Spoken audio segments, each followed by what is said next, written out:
ये अमर गाना इस महान गायिका ने जब नशे में टल्ली होकर के गाया था और यही गीत इनका आखिरी गीत बना। कौन सा ये गाना था, कौन ये गायिका थी, आज इस पर बात करेंगे दोस्तों। चैनल पर नहीं तो चैनल को सब्सक्राइब कर लीजिएगा, बेल आइकन भी प्रेस कर लीजिएगा ताकि नोटिफिकेशन आप तक पहुंचती रहे। नमस्कार, मैं महेश कोहली बॉलीवुड संगीत के सफर से। दोस्तों, आज मैं जिस गाने की बात कर रहा हूं, जिस गायिका की बात कर रहा हूं, जिस गायिका के गाने की बात कर रहा हूं, जी हां, ये गायिका थी गीता दत्त जी।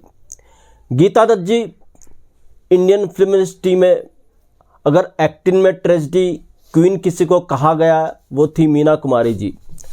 सिंगिंग में किसी को ट्रेजेडी क्वीन अगर कहा गया वो है गीता दत्त जी, वो थी गीता दत्त जी। तो गीता दत्त जी का एक किस्सा है, जब उन्होंने ये गाना नशे में टल्ली होकर के गाया था। गीता दत्त जी की अगर आवाज़ की बात करें, बिल्कुल अलग हटके उनकी आवाज़ थी, शोखी भरी आवाज़।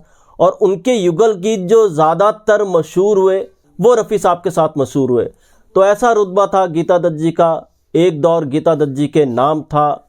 तो दोस्तों, इसी दौर में जब गीता दत्त जी अपने कैरियर की शुरुआत में थी, संगीत का सफ़र उनका जारी था।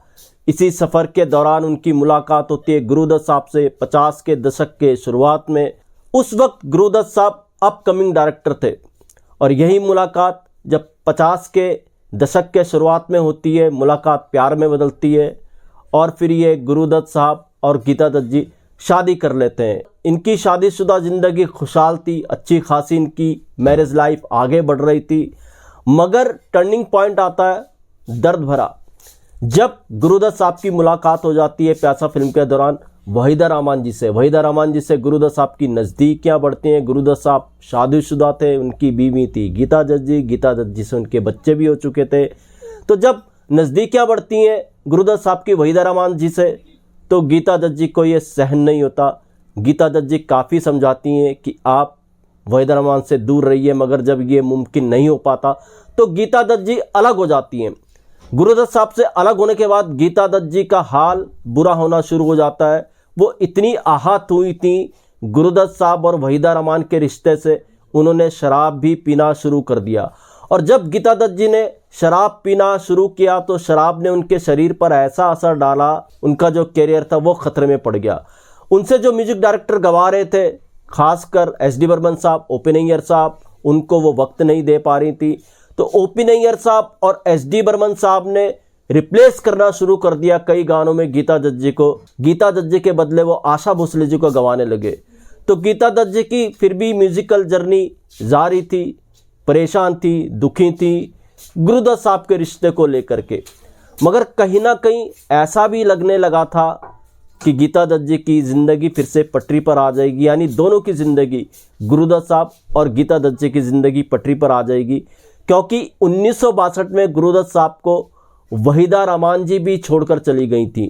वहीदा रहमान जी का कहना था उनके कारण गीता दत्त जी और गुरुदत्त साहब की जो पर्सनल लाइफ है वो खतरे में आ रही है, इसलिए वो नहीं चाहती कि दोनों इस तरह से अलग अलग रहें, इसलिए वो गुरुदत्त साहब को छोड़ करके जा रही हैं।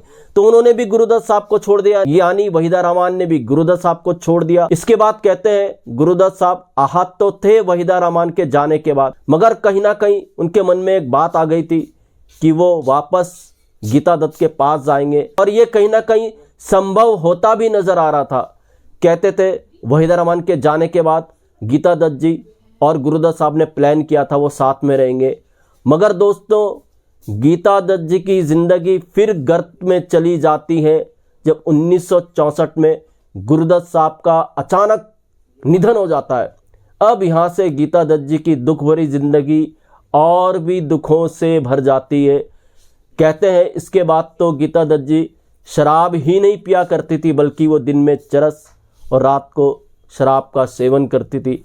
ऐसा गुरुदत्त साहब के भाई देवी दत्त ने फिल्म फेयर के आर्टिकल के हवाले से कुछ जानकारियां दी थी कि गीता दत्त जी की ज़िंदगी कितनी गर्त में चली गई थी। मगर ऐसा भी नहीं था कि उनकी जो म्यूजिकल जर्नी थी उसको जारी रखने की कोशिशें की गई। कई प्रोड्यूसर डायरेक्टर आ गए, कईयों ने उनकी ज़िंदगी पटरी पर लाने की कोशिश की।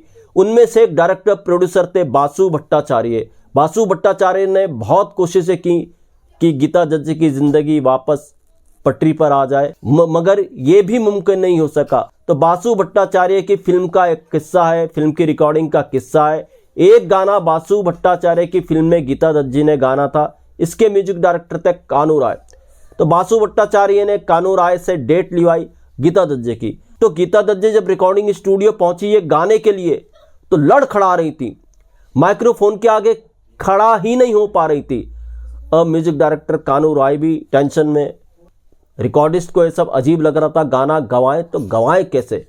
मगर गीता दत्त जी कोशिश कर रही थी वो गाना गाएं, और जैसे ही वो गाना गाना शुरू करती थी तो नशे में आ जाती, सो जाती थी। किसी तरीके से कानू राय और रिकॉर्डिस्ट ने उनके आंखों पर, उनके चेहरे पर पानी के छींटे मार मार कर उनको जगाया और रिकॉर्डिंग कराई। बार बार जब भी वो थोड़ा बेहोश हो जाती थी नशे में तो उनको फिर चाय पिलाई जाती थी और फिर रिकॉर्डिंग करवाई जाती थी। इस तरीके से, यानी किसी तरीके से गीता दत्त जी ने ये गाना रिकॉर्ड किया। और ये गाना जब उन्होंने रिकॉर्ड किया तो आज भी अगर आप इस गाने को सुने, यकीन नहीं होगा कि गीता दत्त जी ने इतने नशे में इस गाने को गाया। जी हाँ, ये गीत था फिल्म अनुभव का, और ये गीत था मेरी जान मुझे जान ना कहो।